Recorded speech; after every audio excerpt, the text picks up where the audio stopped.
Welcome to Tweetie Voice. It's July 18, 2021, 3:45 p.m. Where are you? Sunday. Here are the news. We're on Twitter. Automatic, just a quiet pocket cast. Not sure if this belongs here, but I wanted to ask what people thought of this move. I find it interesting that a company owning WordPress and Tumblr to get in on this. Alright, Malwarebytes free, updates available, get it fast while supplies last, eToro, Dogecoin, much buy, Amazon Music, name the best album you've ever heard. Here we go, start trading crypto the smart way, NEGM. Examination of a 60-year-old man with interstitial lung disease was notable for skin changes characterized by altering areas of hyperpigmentation and hyperpigmentation on sclerotic skin. What is the most likely diagnosis? NEJM. It is July 18, 3:47 p.m. Sunday news, evening news. What's going on in the world? What's going on in the world? It's GoogleNews.com. Google News, very reasonable for local officials to re-implement mask mandates in mid-Delta. 2 hours ago, ABC News, Fox News, NBC News, CBS News. No right or left but center, the newcenter.org. Fakes don't fight. Find achievable solutions for a modern America with the New Center. Tired of the extremes dominating every debate? Check out the New Center. View blog. Follow the New Center. In America, you get to speak your mind. Buy the New Center. Read now. June 18, 2021. newcenter.org. In America, you get to speak your mind. The New Center believes a recommitment to free speech and free expression is a precondition for the revival of American democracy and for uniting our terribly divided country.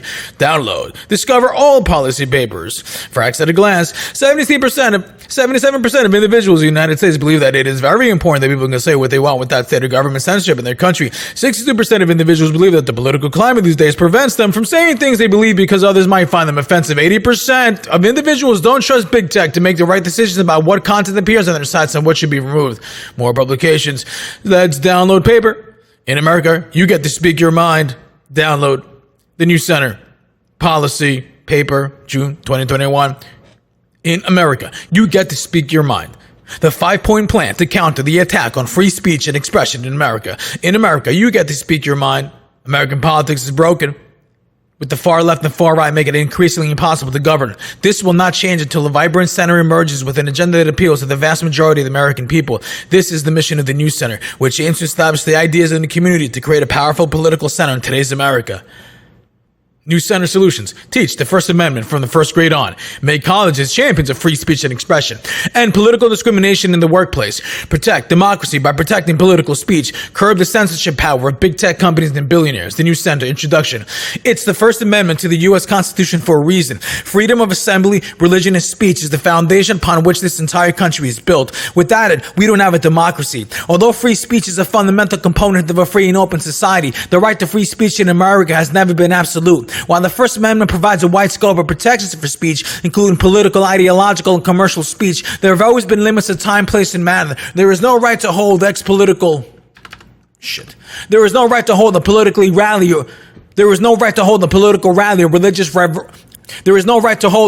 rally or religious revival at 2 a.m. in a residential area, for example. Courts have also determined specific categories of speech that are unprotected by the First Amendment. These include obscenity, defamation, fraud, incitement, fighting words, true threats, speech integral to criminal conduct, and child pornography. Still, we've been able to count on a strong legal and cultural consensus on the core liberty. In America, you get to speak your mind, and the burden of proof lies with any individual or institutions that will prevent you from doing so. Oh, so we thought. Although the legal protections preventing government from censoring speech is so strong, it's fair to wonder for how long, given the broader cultural assault on free expression in America. In the name of fighting against hate speech, violence, and misinformation, an increasingly powerful group of gatekeepers in corporate boardrooms, academia, media, and government keeps expanding the definition of what is not okay for Americans to say and to think. It may have started with the best of intentions, limiting the terrorist videos and child pornography, protecting social media users from racism and misogyny, banning content that advocates for violence, and preventing the spread of lies that threaten our democracy. But now it has gone too far.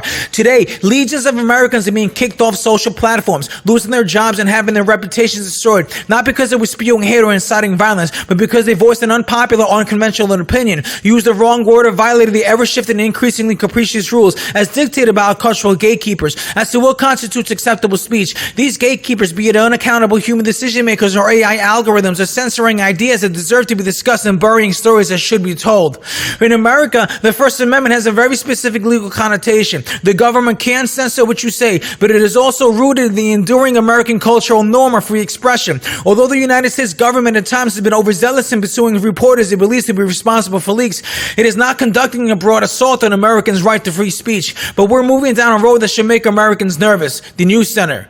Page 2, speech and expression, final.pdf. Not long ago, an American left writer center who had their First Amendment rights infringed upon could turn to the American Civil Liberties Union to take up their cause, ACLU. But today, according to a recent piece in the New York Times, the ACLU is riven with internal tensions over whether it has stepped away from a founding principle, unwavering devotion to the First Amendment. As a belief in the centrality of free speech to American democracy contends with ever more forceful progressive arguments that hate speech is a form of psychological and even physical violence. As the traditional defenders of free speech have receded, so too has a broader cultural consensus that being American means being comfortable with ideas that make you uncomfortable. Though people and politicians on the right have lately been inveighing and fundraising off the evils of cancel culture, the growing hostility to free expression in America is one that should trouble anyone who cares about American democracy or the creation of a vibrant political center in America. Throughout American history, the people we venerate as heroes, the nation's founders, the suffragettes who expanded the right to vote to women, and the civil rights activists who fought for equality for blacks and for all Americans have all seen free speech and free expression as the essential means through which they can create change. They understood that if Americans do not feel free to speak their mind, even if we can't honestly share our opinions and fully and freely debate our problems, there is no way to solve them. That's why the News Center believes that recommitment to free speech and free expression is the precondition for the revival of American democracy and for uniting a terribly divided country. Americans unequivocally support free speech. Poll after poll shows that Americans wholeheartedly support the First Amendment. According to a Pew Research Center Spring 2019 Global Attitude Survey, 77% of those surveyed in the United States believe that it is very important that people can say what they want without state or government censorship in their country. Polling from the Freedom Forward Institute's First Amendment Center demonstrates that this strong support permeates every facet of American life, including how we communicate online, worship, and hold institutions accountable. 81% believe that the freedom to worship protects all religious groups, even though that most people would consider extreme or fringe. Even those that most people would consider extreme or fringe. 65% believe that banning users on social media for the post violates users' First Amendment rights. And 64% believe that public school students should be allowed to report on controversial issues in their student newspapers without the approval of school authorities. Despite these First Amendment protections and the strong support behind them, Americans are growing increasingly uncomfortable expressing themselves for fear of retaliation in their person and the public lives. According to a July 2020 national survey from the Cato Institute, 62% believe that the political climate these days prevents them from saying things they believe because others might find them offensive. Although America's educational institutions are supposed to be grounds for intellectual competition, many students feel like they are being told what to think. According to a Gallup and Knight Foundation 2017 college student survey, even though 70% of students favor having an open campus environment that allow all types of speech, even that which is offensive, 61% agree that the climate on the campus prevents some people from expressing their views because others might find them offensive. It shouldn't surprise anyone that students feel this way, given that universities have frequently caved to activist groups who aim to ban speakers from appearing on campuses. Some colleges and universities, as well as other institutions, have even attempted to regulate speech through the use of free speech zones, which are specially designated areas that allow for individuals to exercise their First Amendment rights. Which begs the question, how did we arrive at a point in America where the entirety of a college campus is in a free speech zone? Americans are hesitant about speaking their minds at work too. According to a July 2020 Cato survey, 32% of employed Americans worry they can miss out on job opportunities or get fired if their political views become known. This is despite 78% of U.S. adults believing that it is inappropriate for a corporation to fire employees based on their political views, according to a Harvard Capps Harris poll from April 2021. Fighting free speech goes on college campuses. Over the years, organizations like the American Civil Liberties Union and the Foundation for Individual Rights in Education, FIRE, have filed lawsuits against campus policies that unconstitutionally restrict speech, and legislatures in Missouri, Arizona, Virginia, Utah, and other states have passed laws that either explicitly ban free speech zones or more broadly address speech policies on campuses. As a result, research from FIRE showed that in 2013, roughly 1 in 6 surveyed institutions quarantined expression to a free speech zone. As of December 2018, that ratio was down to roughly 1 in 10. I never heard of that. All right, that's newcenter.org. Speech and expression final. Hate speech and crimes are on the rise. I'm on page 7 here in the PDF. newcenter.org/WP-content/uploads/speech-and-expression-final, all capital.pdf. Pretty good article, News Center. Let's, if not donate, let's stay up to date. I appreciate that. I'm going to sign up to receive solutions to America's toughest challenges. Holla back. I shall follow you on Twitter. 978 followers. All right, let's do it. I appreciate that. I didn't even finish reading that article. I only got about a third of the way in there, folks. Yeah, if you'd like to check out the News Center, go to press@newcenter.org or admin@newcenter.org. General inquiries and press inquiries, email them. News Center is 1808 Street, Northwest Washington, D.C. 20006 20006. Pretty cool here. There was another cool publications there that I was going to check out here. The path to a bipartisan infrastructure solution, no doubt. Who cares if what side you're on? Just build trains, man. Build transportation systems that are efficient, nimble, and with some forethought that makes our world in the U.S. smaller. Increasing interaction can sometimes be bad. Yeah. Increasing interaction or making it quicker, faster can sometimes be bad. It's July 18th, 2021, 3:59 p.m. This is Tweetie Voice, dropping it down with the newcenter.org. K-12 education, the consequences of ignoring civics and life skills. How can Washington take on big tech? No kidding. The Digital Commerce Agency, you get to speak your mind. How close are we to a global tax plan? During a Group of 7 G7 meeting on June 5, 2021, economic and finance officials from France, Germany, Italy, Japan, the United Kingdom, and the United States agreed to back a new global minimum corporate tax rate of at least 15% on companies worldwide. They also agreed to collect taxes on some of the profits made by multinational companies within their own countries, regardless of... All right, I mean, so part of it's kind of spooky, but then again, like, if China does a lot of money in the U.S., then Amazon, China, or whatnot, Google, Facebook, then... Baidu, doesn't even out. You can get into the argument of which is the greater evil, the bigger wrong. Making money off of globalization, isn't it? You got to attack globalization as a movement, whether that's incorrect or not, because it's just it leads to lesser welfare on actual measurable scale.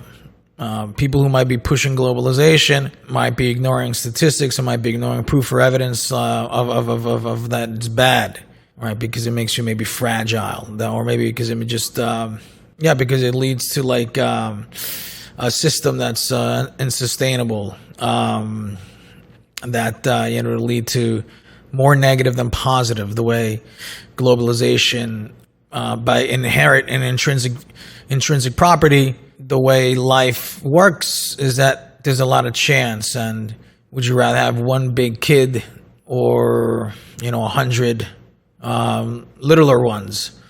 And then you can kind of figure out how to take those 100 kids and coordinate them in a way that they'll, even if they didn't get more intelligent, that you can coordinate them as 5-year-olds to,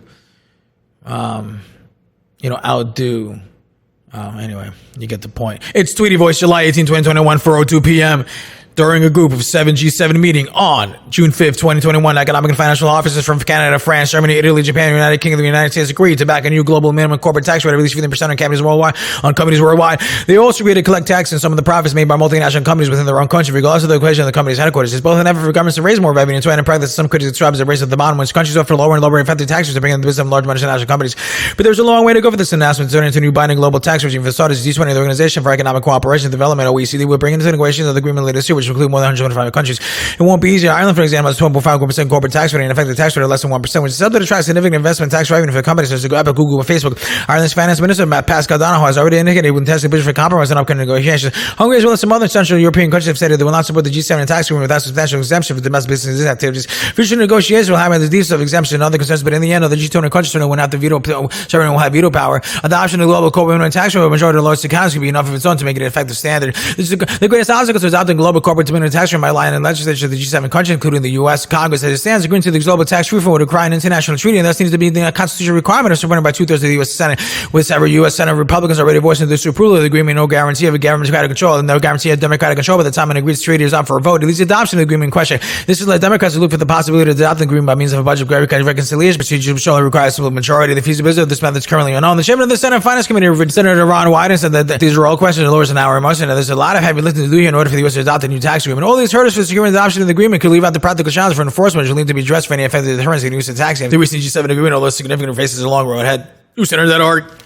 Tweetie Voice, July 18, 2021. Signing off. Reading the news like it's my job. Tweetie, the fastest podcast on the planet. Tweetie.